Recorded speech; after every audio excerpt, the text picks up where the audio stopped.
Carter, that's not what I'm expecting you to answer all at once. What we'd like you to focus on is the normalization decision and what went into that decision, because my modest reading of U.S.-China relations is that we could have had normalization in 1949 when you were there, shortly after you were there, when the Chinese People's Republic was established, and the Chinese government would have liked it.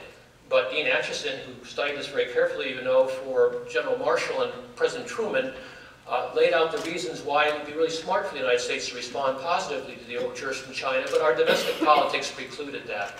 So we had to wait nearly 30 years for President Carter to step in. And it was not normalization under Nixon or Ford. It was normalization under our 39th President, Jimmy Carter. So if you wouldn't mind, sir, as I go down and get wired for the conversation, telling us a bit about the calculation you went through and how challenging it might have been to get this normalization effective with Deng Xiaoping. That would be a nice way to begin the conversation. So thank you very much. Thank you, John.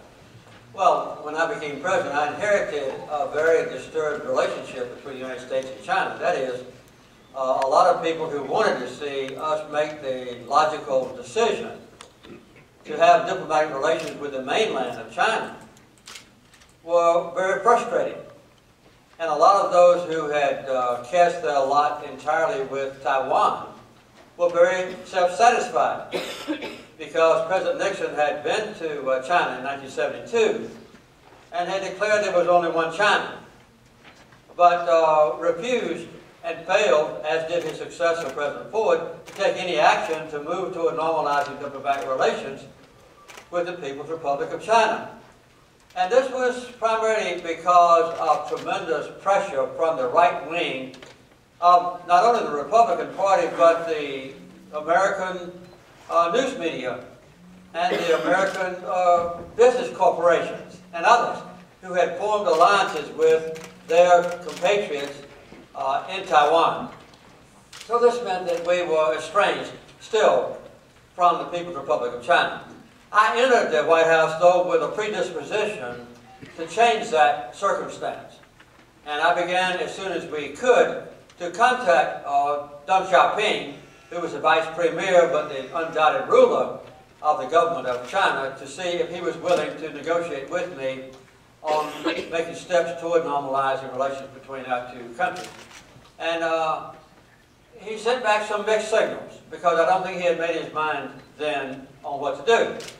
I chose as my representative in Beijing Leonard Woodcock, who had no international experience but was the best negotiator perhaps in America, because he had been the leader of the United Automobile Workers of America, and they had negotiated with Ford and Chrysler and General Motors very successfully, and I knew that he was a darn good negotiator. So that's what I wanted in China.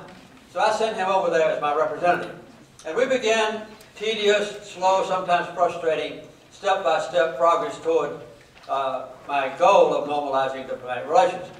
We kept this completely secret because it would have been maybe politically suicidal, certainly to the extent of aborting my effort, if the general public or the Congress had known what we were doing. So I knew that the State Department was a sieve. You couldn't send anything through the State Department without it being in the Washington Post the next day if certain interests wanted to kill what you were doing. So we never sent any diplomatic messages from me to Leonard Woodcock or vice versa, except just from the White House. No message ever went from the State Department. And step by step, though, we began to make progress. And finally, it began to boil down to some arguments between me and Deng Xiaoping, primarily about the status of Taiwan, because they wanted me to acknowledge, which I was willing to do, that Taiwan was a part of China. However, we had a treaty with Taiwan, between the United States and Taiwan. It said that we had to provide them with military assistance and that we had to recognize our obligation to them and so forth. And I wanted to negotiate this difficult issue with Deng Xiaoping. My premise was that we would withdraw from Taiwan. We had a one-year period that we had to wait, and that we would still provide Taiwan with defensive weapons only, but we would recognize that Taiwan was part of China.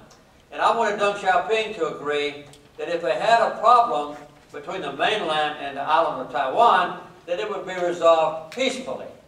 So, to make a long story short, which I haven't done so far, we reached a compromise. I would make a public statement that any problem would be resolved peacefully, and he would not disagree.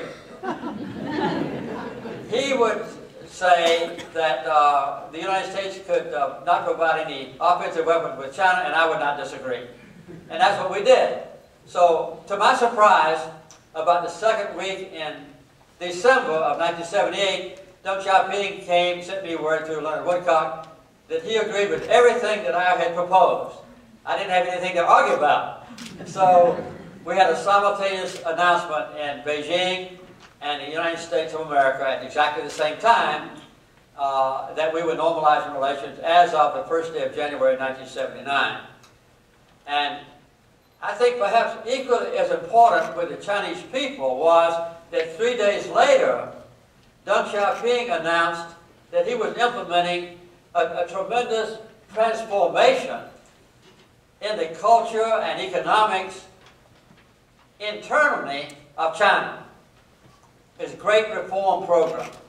And so those two things, one on the 15th of December, one on the 18th of December, now has transformed China and the United States and the relationship between our two countries, and I think maybe even, if I can be so bold as to say, the rest of the world.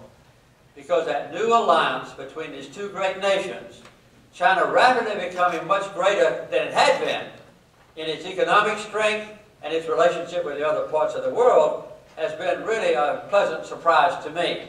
And we've maintained, with some ups and downs in the last 30 years, mutually respectful relationship between the United States and China. So that's kind of a summary of the key steps that we're taking, which may be the most profoundly important thing that I decided that affects America and the world in years to come. Thank you.